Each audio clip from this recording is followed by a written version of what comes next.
Hello మమ్మ, welcome to Paramananda review of మన మాస్కర్ Das funky. And ఈ సినిమా గురించి వస్తే, సినిమా అయితే ఎవరికి వర్కౌట్ అవుతుందంటే, ఎవరికైతే అనుదీప్ కామెడీ నచ్చుతుందో వాళ్ళకైతే పక్కా అంటే పక్కా వర్కౌట్ అవుతుంది. అండ్ మిగతా వాళ్ళకైతే అంత నచ్చకపోవచ్చు. ఎందుకంటే యూజువల్గా Anudeep type of jokes only certain type of ఆడియన్స్కి మాత్రం నచ్చుతాయి.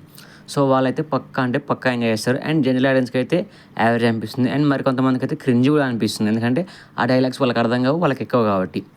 అండ్ ఎవరికైతే జాతిరత్నాలు అండ్ ప్రిన్స్ మూవీ అండ్ ఆ డైలాగ్స్ కానీ నచ్చినాయో, ఈ సినిమాని అయితే వాళ్ళు ఓల్ హార్టెడ్గా ఎంజాయ్ చేస్తారనమాట.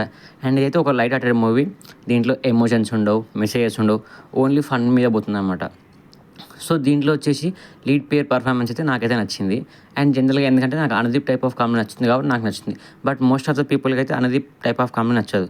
సో అలాంటి వాళ్ళకైతే ఈ సినిమా అయితే నచ్చుతుంది అనమాట. అండ్ కమింగ్ టు పర్ఫార్మెన్సెస్ అయితే బాగానే ఉంది. మ్యూజిక్ కొంచెం బెటర్ ఉండొచ్చు, బట్ వాళ్ళైతే అలా తీసిరు. So Anudeep type of comedy enjoy చేయాలనుకుంటే మాత్రం సినిమాకి వెళ్ళండి, లేదు అనుకుంటే ఓటీటీలో చూసుకోండి. అండ్ ఈ సినిమాకి అయితే మన రివ్యూ వచ్చేసి 2.75/5 అనమాట. అండ్ ఇలాంటి మరెన్నో జెన్యూన్ రివ్యూస్ కోసం మన ఛానల్ అయితే సబ్స్క్రైబ్ చేసి పెట్టుకోండి. And this is Paramananda reviews for you. ఒకవేళ జెన్యూన్ అనిపించలేదు అనుకోండి, మన ఛానల్ అయితే అన్సబ్స్క్రైబ్ చేసుకోండి.